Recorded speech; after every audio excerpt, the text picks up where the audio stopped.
Excellent.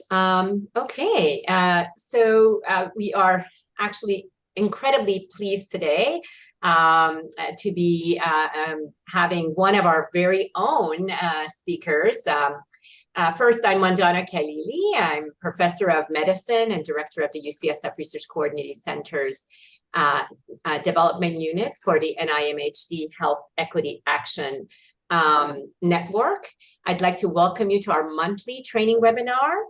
Before we start, we would like to ensure that everyone is aware that you can ask any questions throughout the presentation. And if you wish to ask questions as well through chat, please don't hesitate to let us know, and we'll be sure to address them. As stated earlier, today we are honored to have our very own Dr. Edwin Charlebois speak to us about imposter syndrome, building resilience. Dr. Charlebois is an infectious disease epidemiologist and professor of medicine in the Department of Medicine here at UCSF. He's also the director of the NIMH-funded postdoctoral T32 Traineeship in AIDS Prevention Studies program, and a co-director of the Methods Biostatistics Core within the UCSF Center for AIDS Prevention Studies. He's a multiple PI and co-director of the Research Coordinating Center for Heme Equity Action Network, our current network, and the associate director for our Investigator Skills Development Unit. Prior to the Health Disparities Consortium, Dr. Charlebois directed data collection and coordination efforts of a cluster randomized trial involving collection of clinical research data across more than 100 sites spanning 2 East African countries. He has done quite a bit of investigation globally. He's also served as the data core lead, co-investigator, and senior biostatistician on numerous biomedical and behavioral clinical trials. He's got significant experience in community HIV testing among disparity population, including persons experiencing homelessness and marginally housed individuals. And he's conducted intervention implementation analysis of multiple healthcare and behavioral intervention in US and also in Africa. Needless to say, Dr. Charlebois has significant experience in education, training, and skills development. And he has had a significant number of postdoctoral students, junior faculty, among others. And we could not be more grateful for him to tell us about this very important topic. And we look forward to your presentation, Dr. Charlebois. Thank you, Mandana. Well, it's a pleasure to be here. So good day and good afternoon. For today's skills development webinar, we're going to be discussing imposter syndrome, or more accurately referred to as imposter phenomena. A little bit more on the distinction later. Today, I'm going to pretend to be knowledgeable about imposter syndrome, and I can tell you I'm feeling a little bit of a fraud myself, much like this cartoon here. But I think we're going to power through. So we're going to be talking about imposter syndrome. We're not going to be talking about actual imposters, intentional frauds. So what is imposter syndrome? What do I mean when I say imposter syndrome? Well, imposter syndrome, also known as imposter phenomenon, fraud syndrome, perceived fraudulence, or imposter experience, describes the experience and situation for high-achieving individuals who, despite their very objective successes, fail to internalize their accomplishments and have this persistent self-doubt and fear of being exposed as a fraud. People with imposter syndrome struggle with accurately attributing, their really fantastic performance to their actual level of competence. They'll often think, "Oh, I just got lucky this time," or "I'm not really as good as everyone seems to tell me and think I am."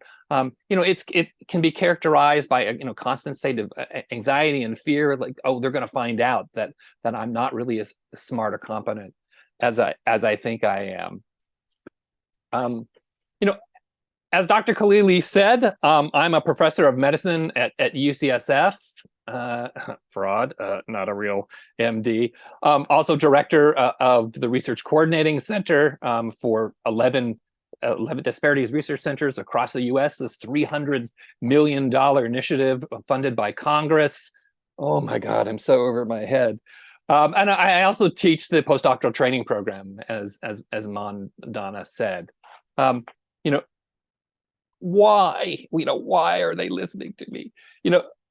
Over my 40 years of academic and clinical research, I never once had a class, had a lecture, or had the concept of imposter phenomena or experience come up in a mentoring session.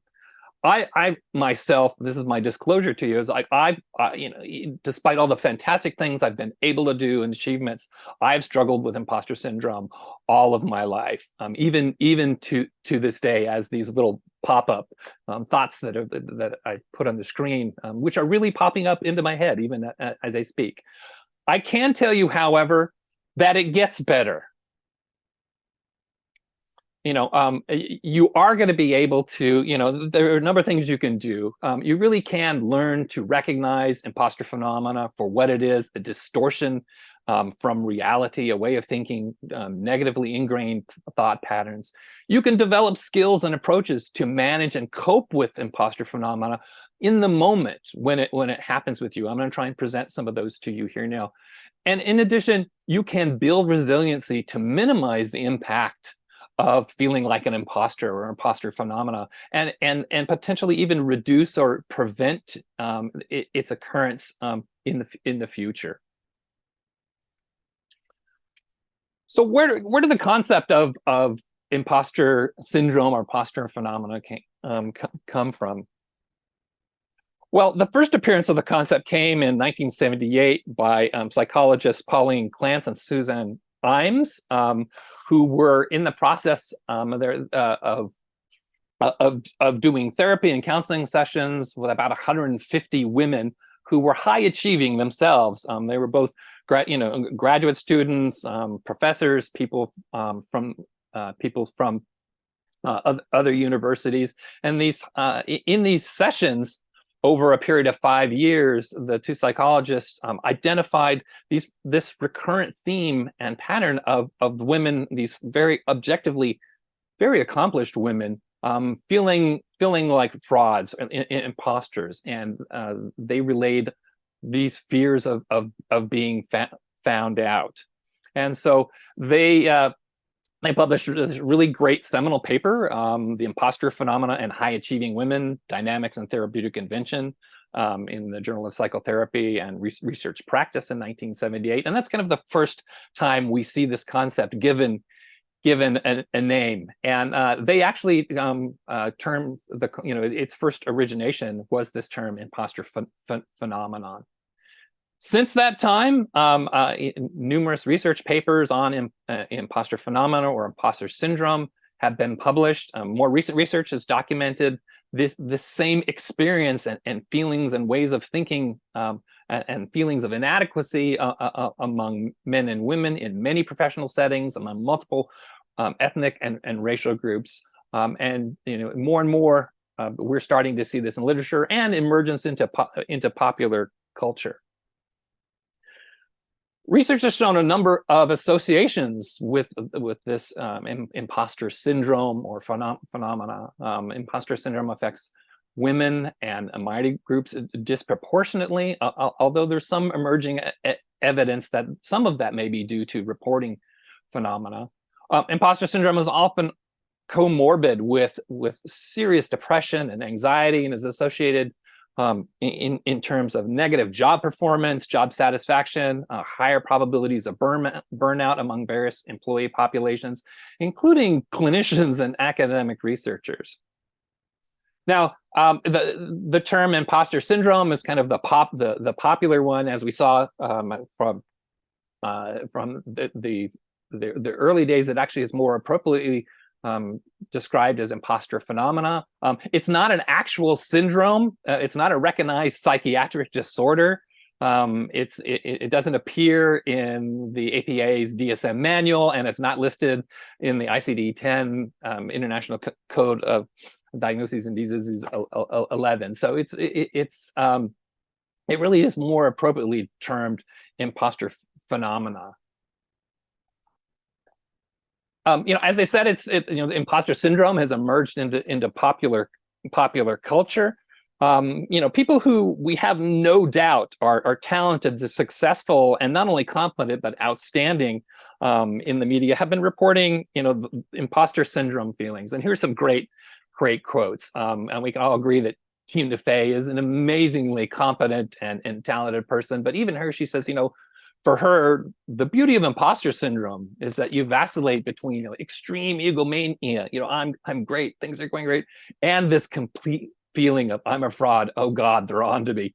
I'm a fraud. Maya Angelou also, the prize-winning author said once after publishing her 11th book that every time she wrote another one, she'd think to herself, uh-oh, now they're going to find out that, I've been running this game on everyone. And another, I think, impactful discussion that I've heard several times from former First Lady Michelle Obama, who was amazingly accomplished in numerous fields. She's spoken at length about imposter syndrome for herself, but being in settings where she's not like everybody else, and questioning herself, do I really belong here? Am I an imposter? She said that she used to lie awake at night asking herself, like, oh my God, am I too loud? Am I too much? Am I dreaming too big?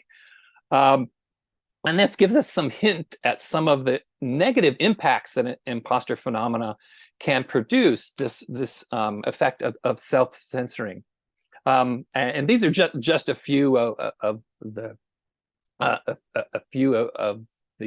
high-profile individuals who I think we can all agree are incredibly accomplished, who relate this experience has been a factor in their lives as well. It's hard to determine what the true prevalence of imposter syndrome is out there. Valerie Young, who researches the private sector and is a major imposter syndrome lecturer, has identified really high prevalences of reports of imposter syndrome or phenomena. 70% of successful people report experiencing imposter feelings at some point in their life. 3/4 of executive women say they've experienced imposter syndrome. The higher you go, it seems the more prevalence of these concerns and anxieties about being an imposter, being found out. 80% of CEOs have report feeling out of their depths, and particularly those emerging into new settings seem to be susceptible to this imposter phenomena.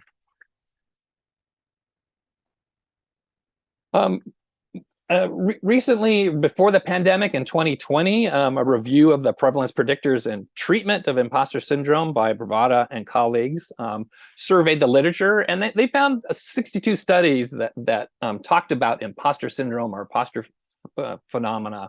And among those, half were published in the last 6 years.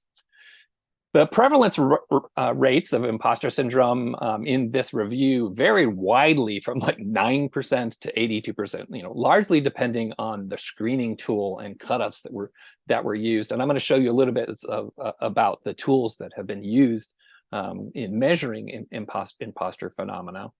In this review, they did find that imposter phenomena was common among both men and women and across a range of age groups, adolescents to late stage professionals. And at that time in 2020, they didn't find any published studies on treatments, on evaluated treatments for dealing with imposter phenomena or syndromes. That's no longer true, and I'm actually going to present to you some of the more recent treatment information that has come out. So how How in the field has imposter phenomena been measured? There are a number of scales. Probably the one that gets used the most is the CIPS, the Clance Imposter Phenomena Scale. From the Pauline Clance and Suzanne Imes, the originators of the concept of imposter phenomena. A couple of others that are out there that get used frequently are the Harvey Imposter Phenomenon Scale, the Leary Imposter Scale, and a couple of newer ones that precede Fraudulent Scale and Young Imposter Scale. What do these look like? Here's an example of the CIPS, the Clamps IP scale, and you can see the types of questions that get asked. I have often succeeded on a task or a test, even though I was afraid I would not do well before I undertook the task. With a Likert scale. I avoid evaluations if possible. I have a dread of other people evaluating me. Sometimes I obtain my present position or gain my present success because I happen to be at the right place, the right time. Again, touching on that thought that, well, my success is just due to luck. It's not really due to my level of competence or my skills. So that the Clance scale is fairly lengthy. It's about 20 questions. You can get through it quite quickly, but I don't know that the font here is really, really small. But you can see the kinds of domains and things that it touches on. Competence, self-evaluation, comparison with others, attribution. What's my success due to? External factors that say nothing about me, and things like that. A much shorter one that folks have found useful has been this Leary imposterism scale. Just seven items, much faster. And I think this is a useful one to look at. And in looking at these scales, I'm sure as you're doing right now, I often look at these and think, well, aren't these things that everybody experiences at some point in their life? And while that is true, it's the magnitude and the frequency of which these feelings and thoughts and these experiences happen that seem to be a predominant feature of people who report impacts and negative consequences of this imposter phenomena. Because of this particular, what we're, the Health Equity Action Network, one of the things that we're particularly interested in is disparities and situation in experience and outcomes. And particularly in this arena of imposter phenomena research, we see that minority groups may be especially susceptible to the incidence or reporting of imposter phenomena and its impact. A really significant study in 2013 by Coakley from UT Austin surveyed ethnic minority college students and found that Asian Americans were actually more likely than African Americans or Latino Americans to experience imposter feelings. And deeper evaluations of this and the potential causal thinking and pathways of that have been really interesting. People talking about model minority stressors. Interesting in that paper, also the researchers found that imposter feelings more strongly predicted mental health problems than even measures of minority stress, which is interesting. So there's to me it appears there, and to the researchers, there's this complicated relationship between the experience of minority stress, of belongingness, and susceptibility to and imposter phenomena and its negative consequences for mental health, for academic advancement, for participation and belonging. Other findings in the literature indicate that imposter phenomena moderate the relationship between perceived racial discrimination and mental health outcomes, particularly for Black students. And I think this is just reinforcing that we've seen this in multiple studies now, that imposter phenomena is particularly harmful for students of color's mental health.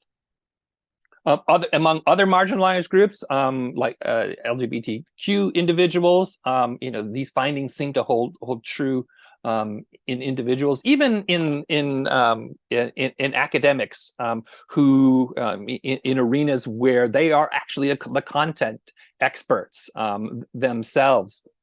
Individuals in LGBTQ studies departments, et cetera, find that these feelings and higher prevalences of imposter syndrome are present there. Valerie Young, as I mentioned earlier, studies the private sector, and she's particularly found and reported a number of really significant impacts on institutions, on individuals, on businesses. Employees who experience and report imposter syndrome are much more likely to hold back sharing ideas and asking questions. They don't get promoted. That experience is associated with not being promoted as fast. Individuals with high levels of imposter syndrome or phenomena over-personalize constructive feedback, making it difficult to actually improve in performance. And those experiencing IPs also have a tendency to overwork and over-prepare, ending up with lower perceptions of lower productivity by their employers. At the organizational level, it appears that imposter phenomena has impact on the fewer generation of ideas and solutions, lost opportunities, really impacting the organization as a whole. Retention of employees and imposter phenomena seem to be highly correlated factors. Let's see. And then, that's the organization. But I think really significant are the human costs associated with imposter phenomena. Imposter phenomena have been highly linked to symptoms of depression and generalized anxiety, problems with low self-esteem.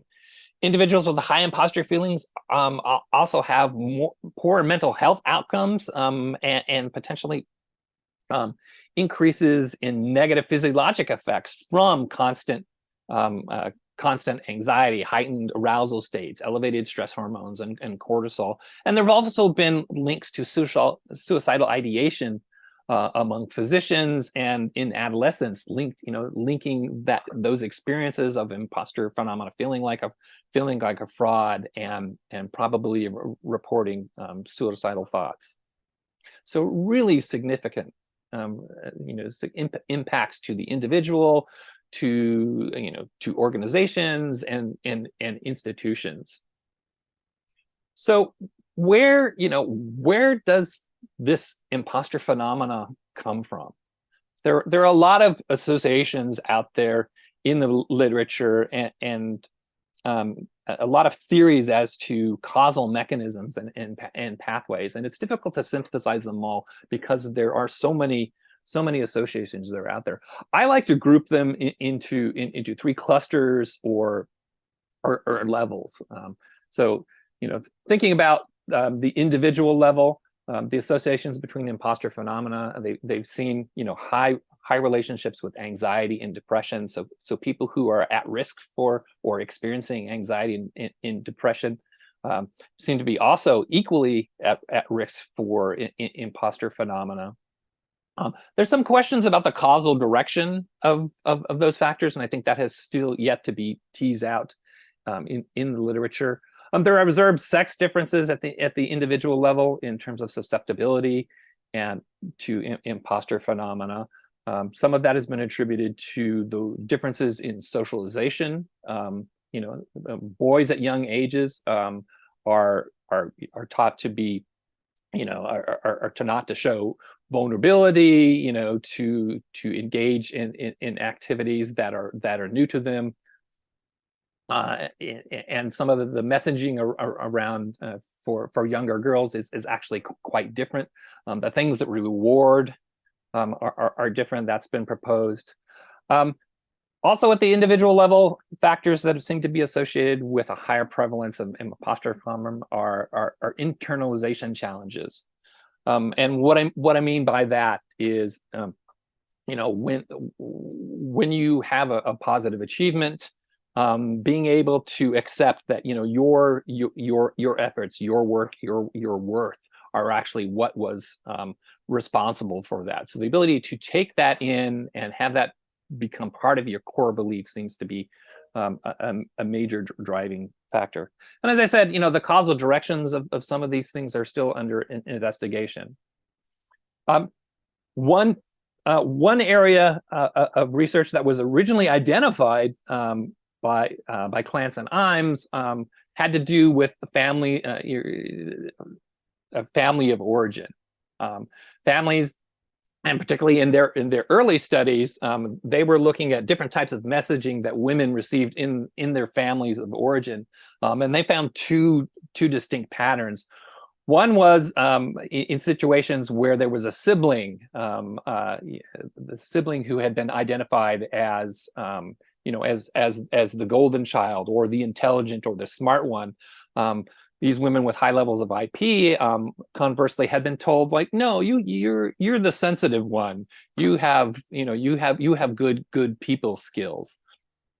The other kind of group of women that they found who were at risk for imposter phenomena were those who were told that they were their star child. Like everything they do was perfect.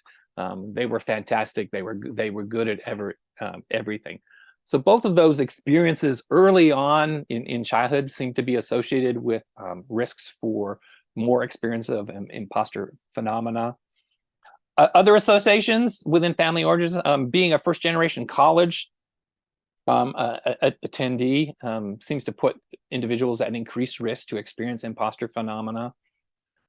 Family upbringings where there was mixed messaging and differential validation seems to contribute to a higher probability of experiencing imposter phenomena later in life. Rewards or validation that focused on, like, oh, you got a 99%, like, oh, what a shame, rather than like, oh my God, what next time, let's try for 100, or an inconsistent things. Also, the things that we learn in early childhood are our relationship and our concept of failure. Healthy relationships to failure. That failure is a human thing. It happens. It's part of growth. It's an opportunity to learn. Are negatively associated with later development of imposter phenomena, as makes sense. Those individuals who learned that failure was to be avoided at all costs, that it was a terrible thing that was life-threatening, like those sorts of early definitions and relationships to failure seem to put people at in particular risk for later imposter phenomena. And then there are the structural drivers, I think, of and contributors to imposter phenomena. And these are a number of the isms: sexism, racism, in any of the other isms, heterosexism. These in research have shown to have an important and potentially very significant driving factor for the experience of imposter phenomena.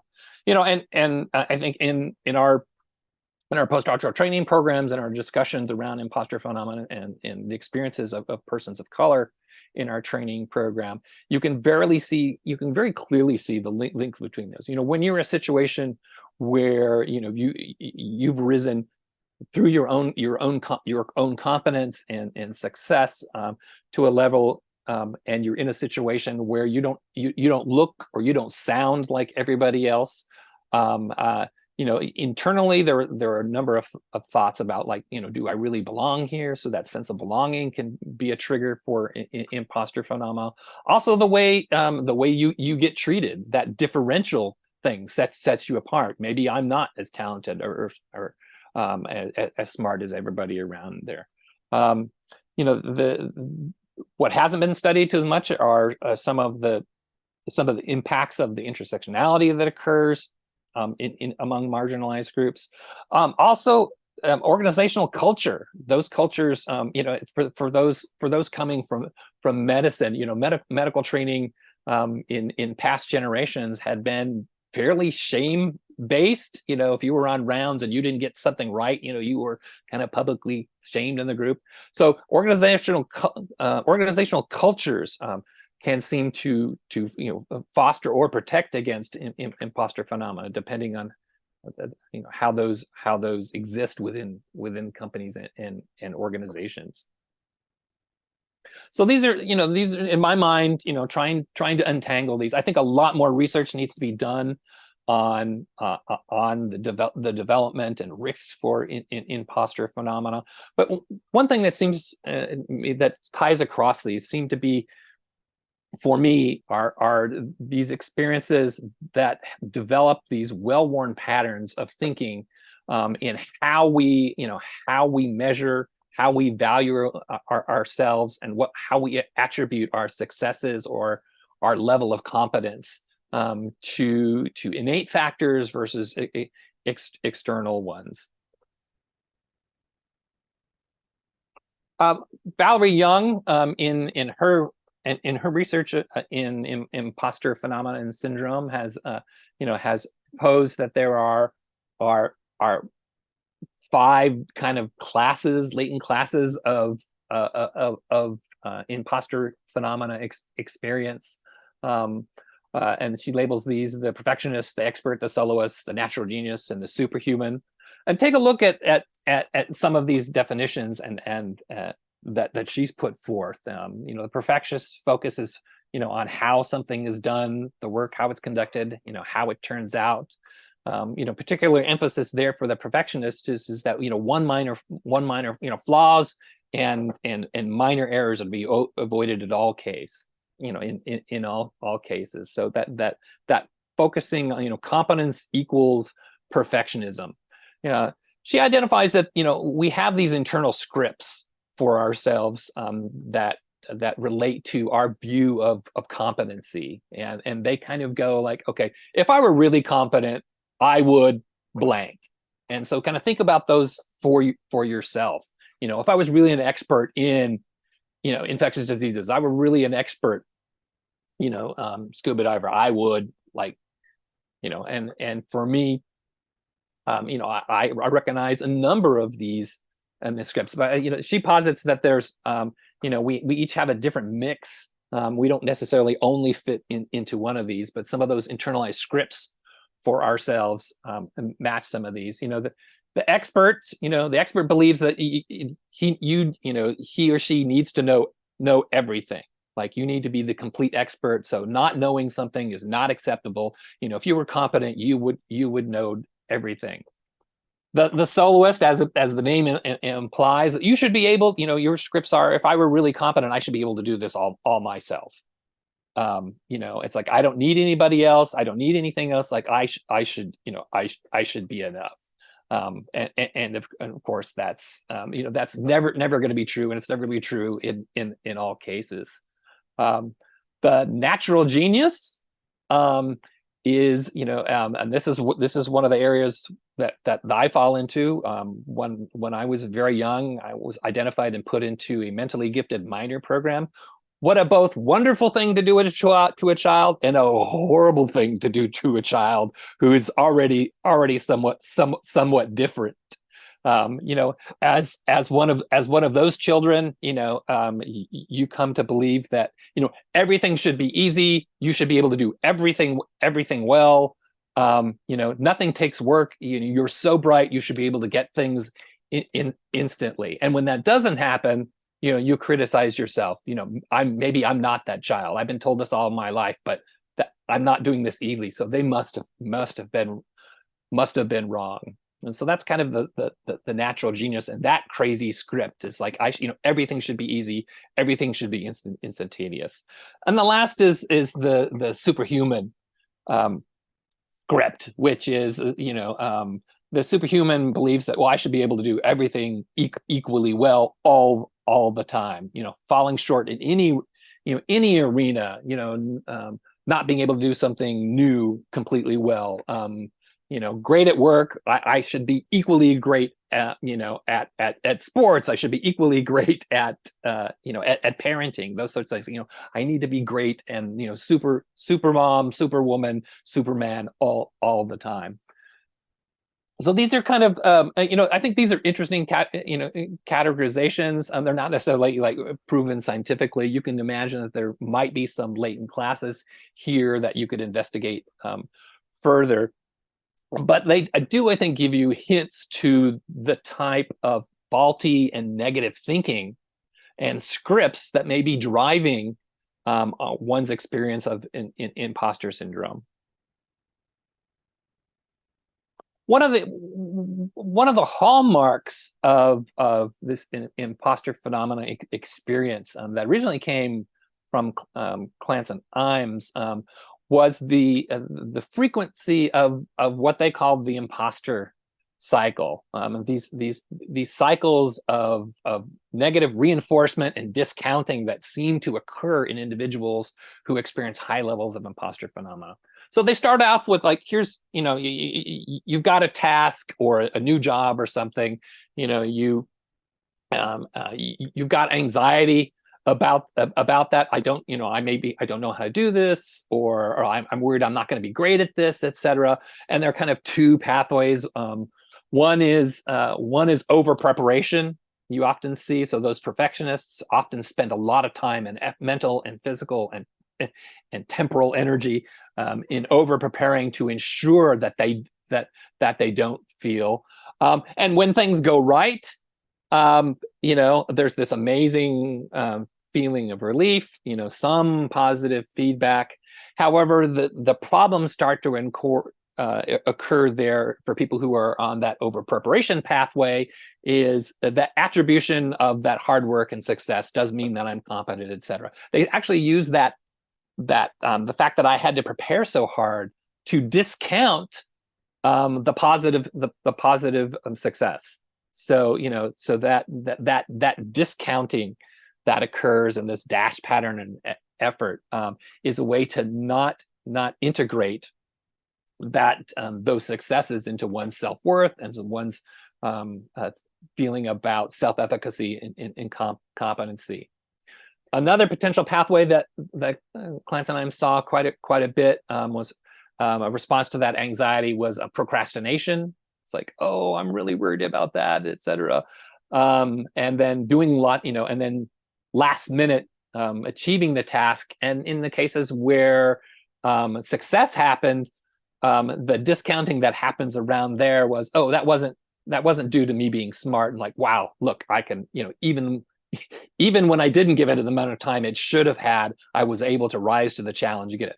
No, the faulty thinking there is like, oh God, I just got really lucky this time. Nobody noticed, or it really had nothing. It really had nothing to do with me. It was just chance that came like, and so that discounting process seems to be a really strong feature of imposter cycle and points to that challenge with integration of success into self-worth.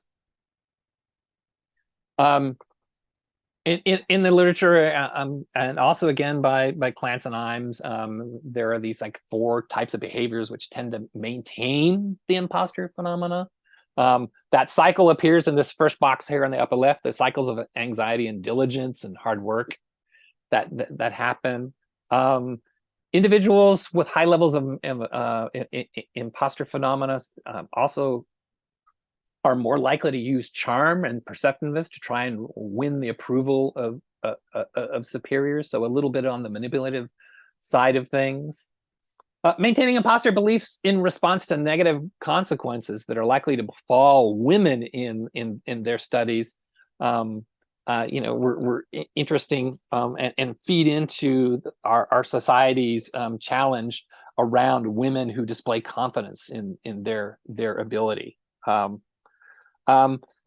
Another thing, and we saw this in that quote from former First Lady Michelle Obama, engaging in intellectual inauthenticity, choosing at times not to reveal your ideas or options or those things you think, because you're not, you lack that certainty that you really are an expert, or you really are talented, and that there's too much risk in putting your voice and opinion out there, because people are going to discover that you're actually a fraud.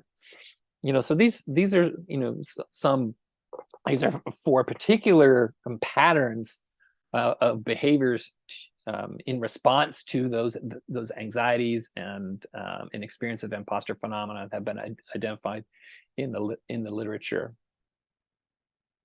Additionally, dealing with that anxiety and fear of being found out leads to coping mechanisms, and these aren't necessarily positive coping mechanisms. These are like how individuals unconsciously try to manage those levels of anxieties, and you can see here some of those appearing again: holding back, flying under the radar, over preparing, use of charm, procrastinating, never finishing.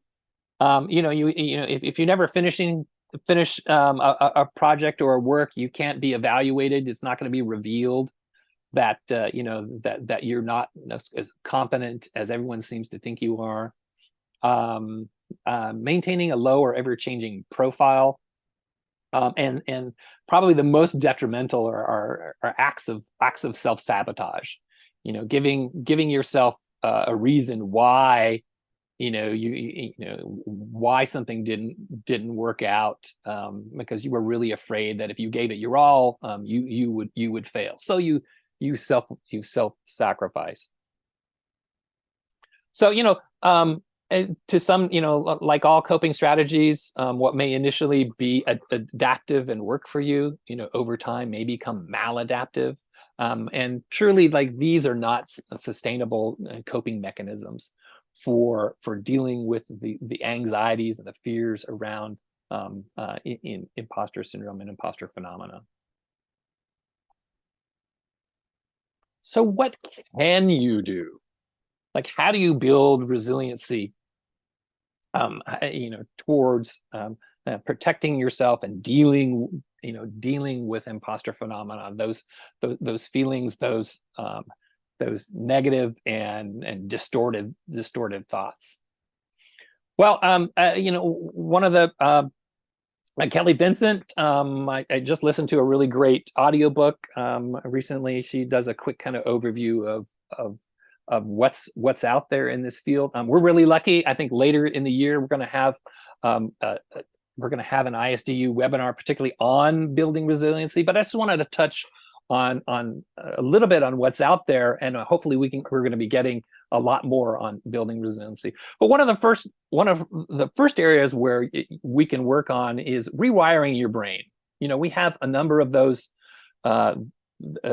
inaccurate thoughts and relationships with competency. So one of the things we can do is work with ourselves and others on shifting our relationship and our conceptualizations of failure in competency. Moving from a failure is fatal mindset to failure is an opportunity to learn. Failure is necessary for growth. Failure is human. Those sorts of things, and then thinking about and looking and trying to unravel and rewire those internal scripts we have around competency. If I were truly smart, I would never get anything wrong. Okay, that's irrational. That's a distortion. That's not true. So working on and reframing those things for yourself. And there's research. The brain is amazingly plastic. Neuroplasticity is a real thing. So through repeated work and reconceptualization, you can retool those well-worn negative and unhelpful pathways in your brain. Another arena where research is happening is shifting your processing of feelings, realizing things like realizing facts are not feelings are not facts, I'm feeling like a fraud. No, that's a distortion. That's not real. I'm actually quite competent at what I do. There are ways, and I'm going to get to some of those better ways and techniques that you can use to help you deal with those feelings in the moments, and then things like challenging unhelpful thoughts. There are ways to, once you recognize you are stuck in unhelpful thoughts, how to disrupt those from happening, how to reinterpret situations, everything. A large part, and we're starting to learn a lot more about imposter phenomena, and it's linked to the body. So it's not just all psychological. Constant anxiety and fear is a bad thing for the body. It's a bad thing for our thoughts. And so there are ways, because our thoughts and our body and our feelings are integrally linked, there are ways to take advantage of those linkages in a positive way. I particularly have found in dealing with imposter phenomena, mindfulness practices are really quite effective.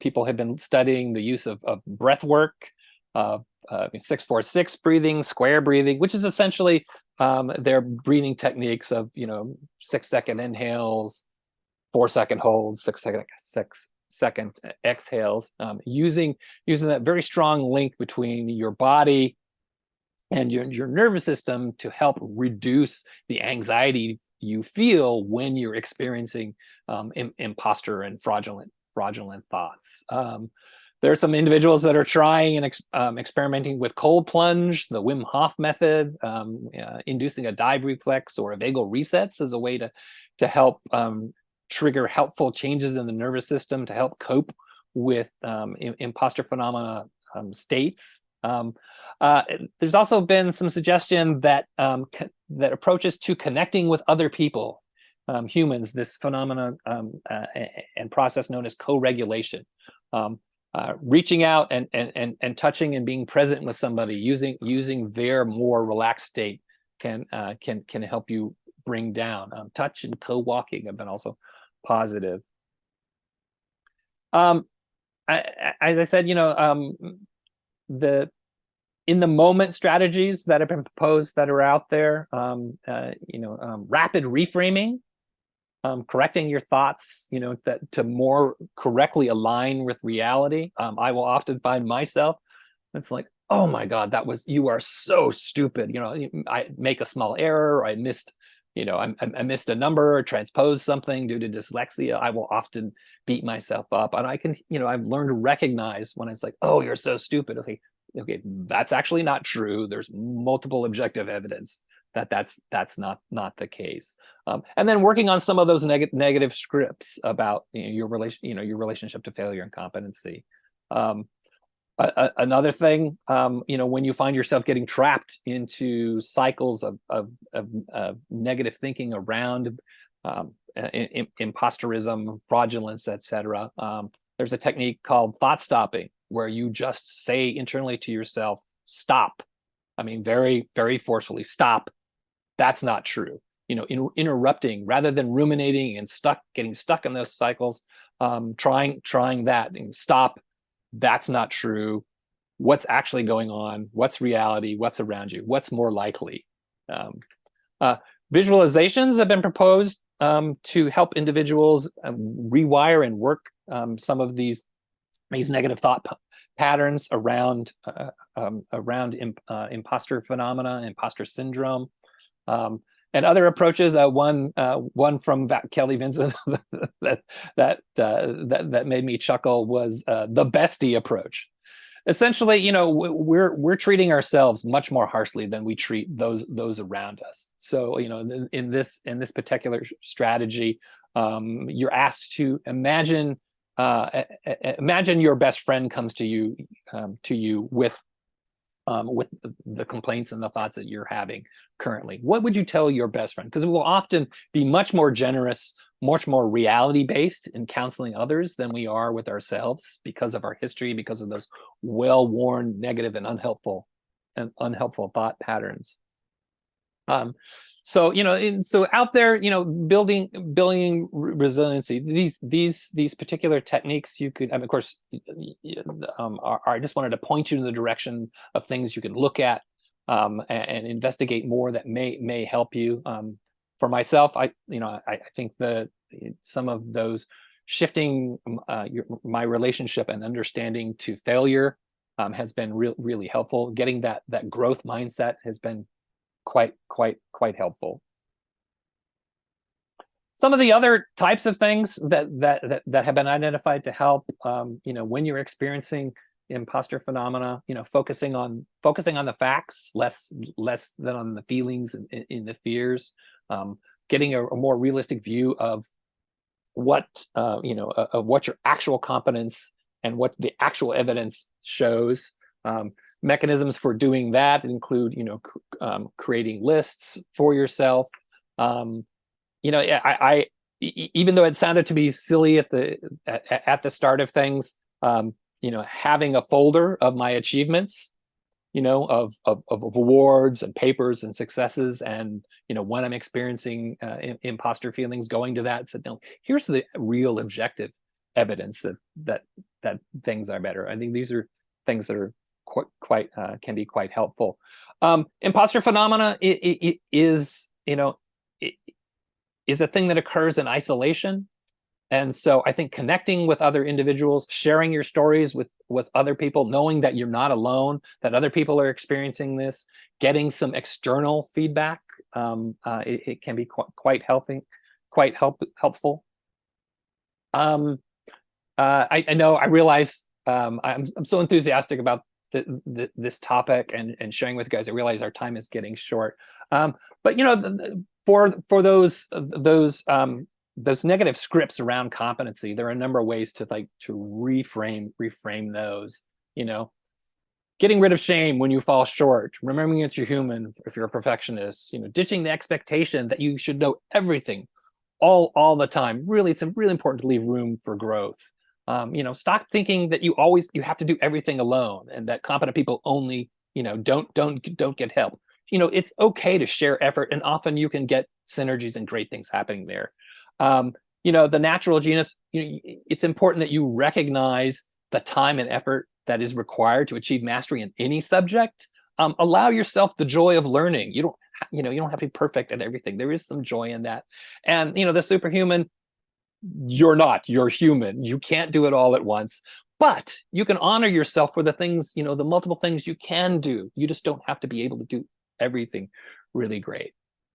And lastly, I said, in that review from 2020, there were no published studies on treatment of imposter phenomena. Well, since then, some have come out, and I thought I wanted to share with you one that a very simple 3-session coaching intervention was developed by folks in Germany. A very nice, rigorous factorial randomized controlled trial was done.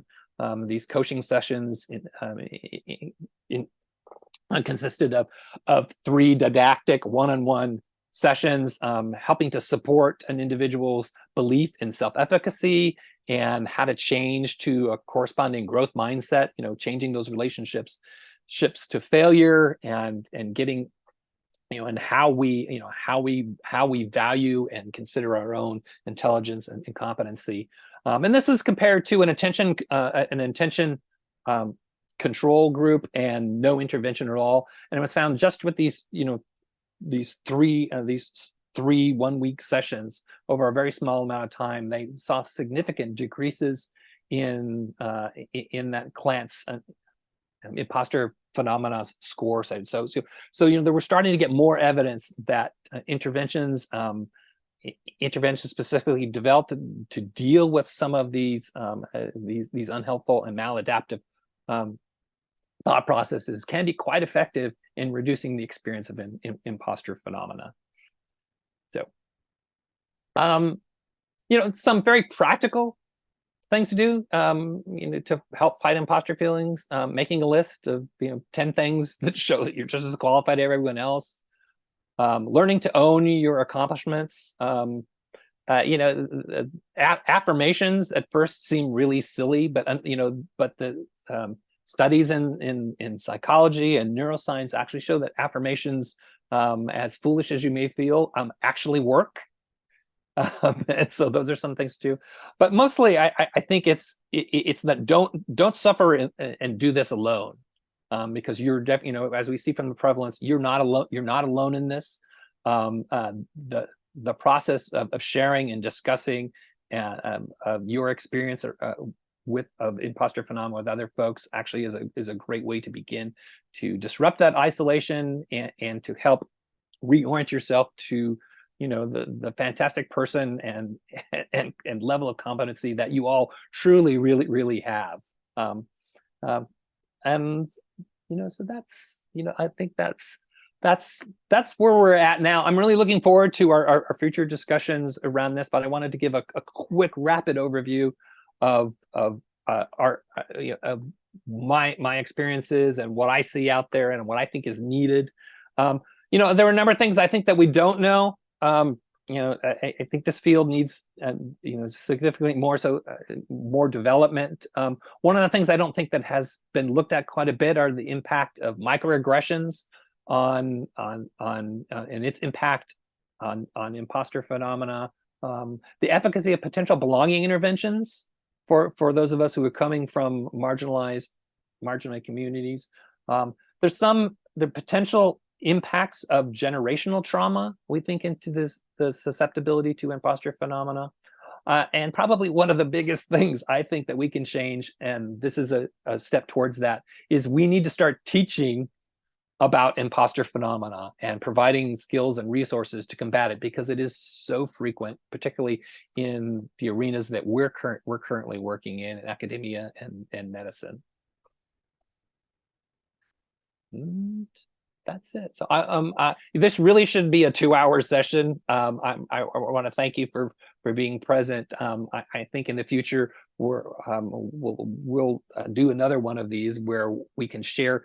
People can share their experiences. We can talk about what's worked for you, and just have a more in-depth discussion of, now that we've kind of touched on like what's out there, what do we know, what do we don't know, and work towards building our own support network, particularly in our ISD working group. So thank you, everyone. I really appreciate the time we've spent with us, and we look forward to seeing you again to discuss this further. Thank you very much, Dr. Charlebois. Very much appreciated this outstanding talk. And yes, we will continue on this topic at another session as well. Thank you.